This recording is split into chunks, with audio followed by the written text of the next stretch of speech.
Well, as you can see behind me, I went ahead and bought a Mazda Miata. Now, if you're anything like me, you enjoy cars and more importantly, driving them. Now, I daily drive a 2005 C6 Corvette, which is a wonderful car, but I do like going to the track a lot and I don't love the idea of driving my daily driver and risking and abusing it on the track. Therefore, I went ahead and bought this 2006 NC Miata that I'm going to be building into a track car. So I'm just going to be going over a pretty brief overview of this car today, how I got it for as cheap as I did, what it is, and what my plans are for building it into a track car, which is going to be an upcoming series on this channel, as well as all the track days and events that I will be doing with this car.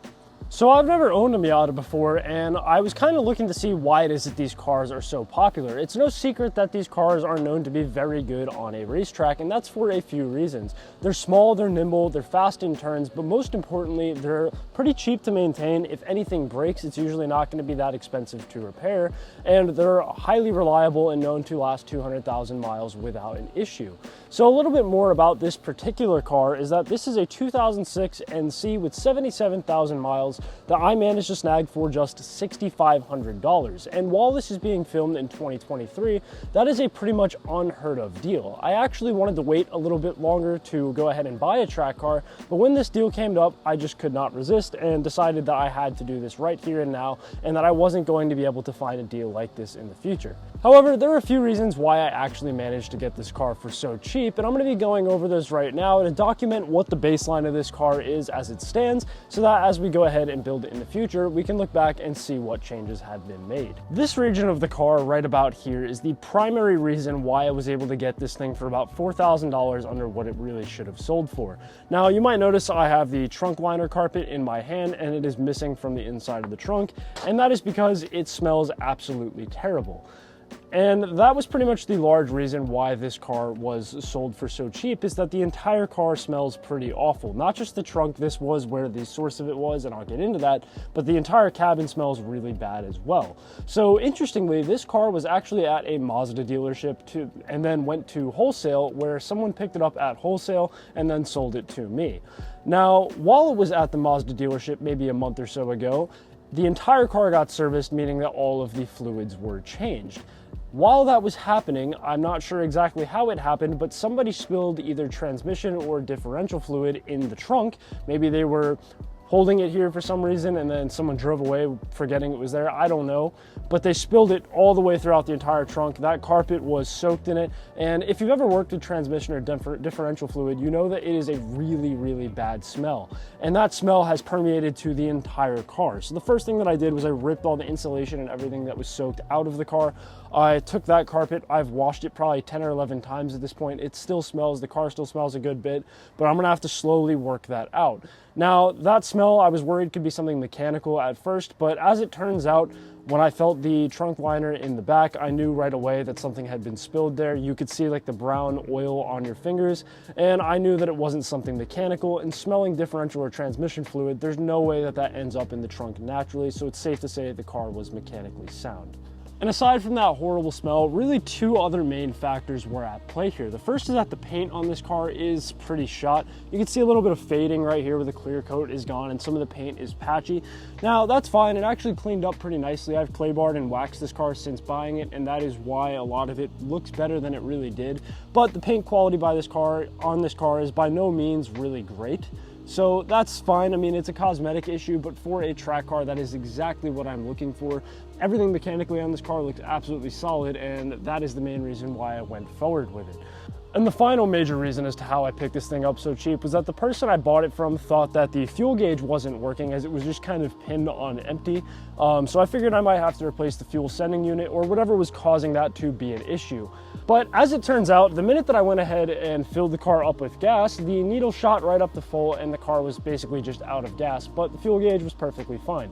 So all in all, I managed to snag a car that is really mechanically sound, but smells kind of funny and isn't cosmetically the best, which is a good candidate for a track car.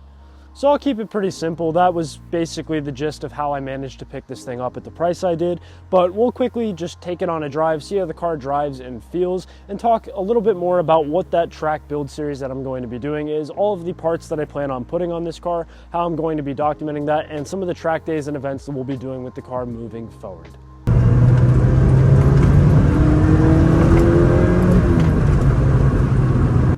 So as far as the build plan for this Miata track car is concerned, kind of the first and most important thing that I'm going to have to do is the roll bar. So the roll bar is going to provide additional rollover protection. The factory windshield and factory rollover supports, if you even want to call them that, really aren't safe enough to withstand the weight of the vehicle in a rollover collision.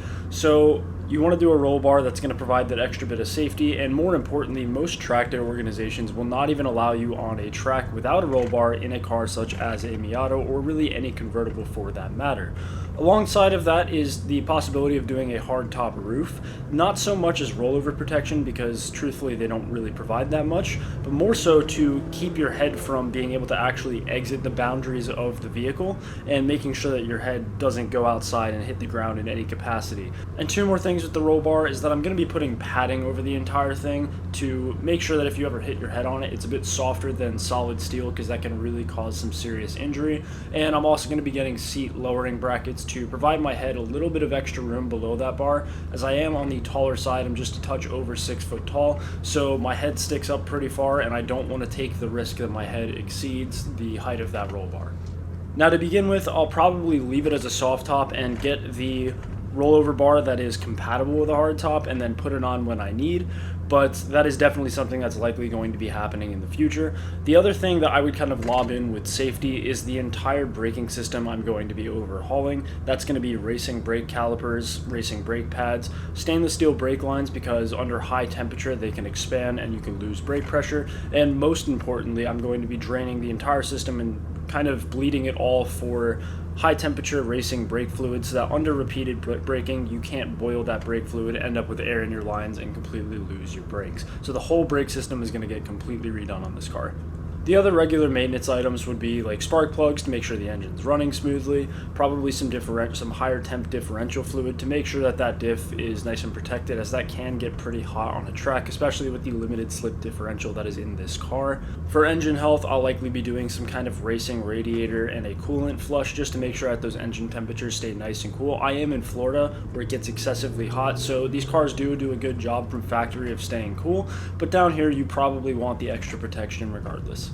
And lastly, the most fun part about building this track car is going to be the actual performance modifications, and I'm first going to be starting that with a set of sway bars, as these cars have a ton of body roll from factory and that will get rid of a large amount of it, possibly following that up with some coilovers, some stickier tires, and maybe even trying to add some power to the engine.